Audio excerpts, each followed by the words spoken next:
by the look of it, you've come up in the world. I could say the same about you. I love this show. I love what you were able to do with the first 2 episodes from what I've seen so far. I have some timeline clarification questions for you though. Yeah. We get a 1 year later in the first episode. We saw Matt pop up in No Way Home and She-Hulk. Can you kind of clarify to me where Daredevil Born Again takes place in the grander MCU timeline? You know, I don't want to get into the nitty gritty. I'll let Drew Reiber, our continuity expert, do that. The guy's an absolute genius. He tracks our continuity and really keeps us honest. But for me, She-Hulk exists before the first episode starts. That's Matt during the good times. He's got a thriving law firm with his 2 best friends. He travels to LA to take a case. He gets to live in that She-Hulk tone for a little while.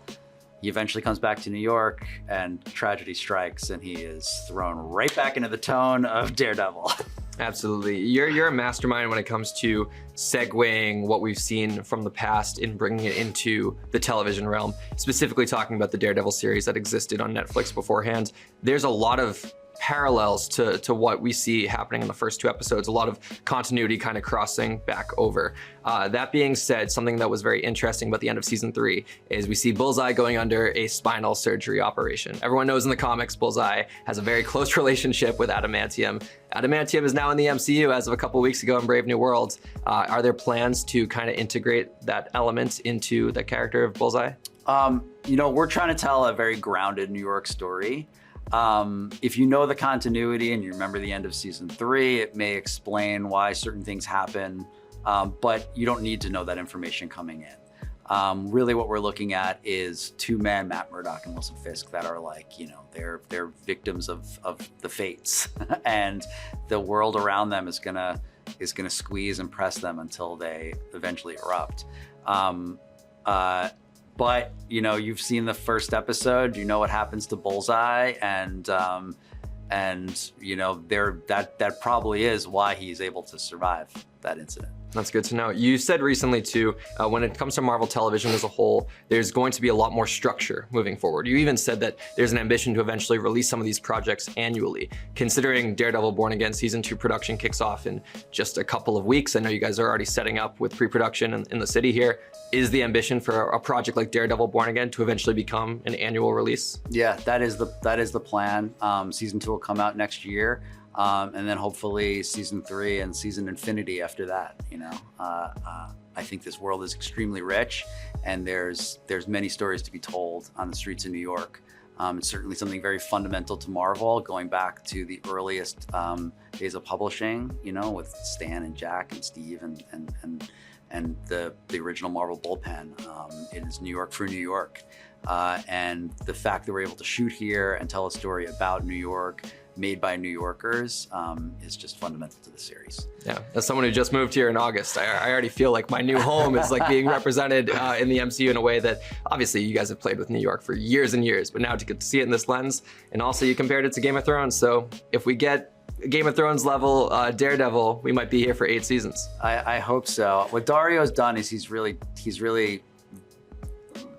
created a New York City that feels like a medieval kingdom where there's different people vying for power and control, and in many ways squeezing the ordinary person on the street. And we see those tensions build, and we see how those tensions drive Matt Murdock and Wilson Fisk to give in to their baser natures. Yeah, very much so. I want to talk about your grander plans for Marvel television a little bit here. Reports came out recently that a couple shows were indefinitely paused on production. One of those that I found interesting was Strange Academy, because based on where we left a character like America Chavez, it seemed like she was going to be an integral part to a story like a Kang Dynasty, considering her abilities, portals, different worlds. Was a pivot away from a Kang Dynasty to a Doomsday something that kind of corresponded to pausing development on something like Strange Academy? So to me, it's very important that we develop many things at once. I don't want to just rush into making shows. I want to make sure that we have a reason to make them and that it's something that can sustain for a long period of time, season over season, and be something that people feel like is an event when a new season comes out and they can rely on year over year. And, you know, it's something that traditional television has been doing since the beginning of television. When Marvel does it, there's a little bit more attention on us. The rumor mill starts flowing. People get excited about certain seeds that are planted, but not everything is going to be made because we just want to make the best things we possibly can. And there are a lot of forces at play. So there might be things that we get very excited about inside and might go down a development road that feels very fulfilling, but ultimately, like, we have to respond to many different factors. One of them being the shared universe, but that I think is on the list, but it's not the main factor that we consider when we're proceeding with the show. It's very fair. To wrap up, excuse me. Speaking of an academy, there's a report that went out recently that Academy X could be something in the works. What can you say about Marvel's live action plans for mutants on the television front? I think, you know, again, like, anybody could say anything online and it hits the rumor mill and people get excited. Right now we're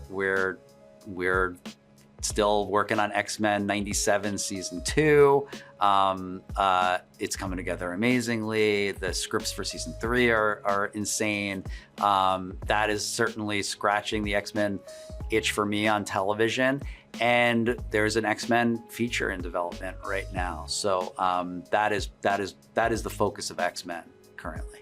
Awesome. Well, a lot of cool things coming out. Daredevil Born Again season 1, excuse me. Yeah. Right on the heels. Brad, thank you so much for your Thanks time. so much, Liam. No. Incarcerate, maybe. Kill?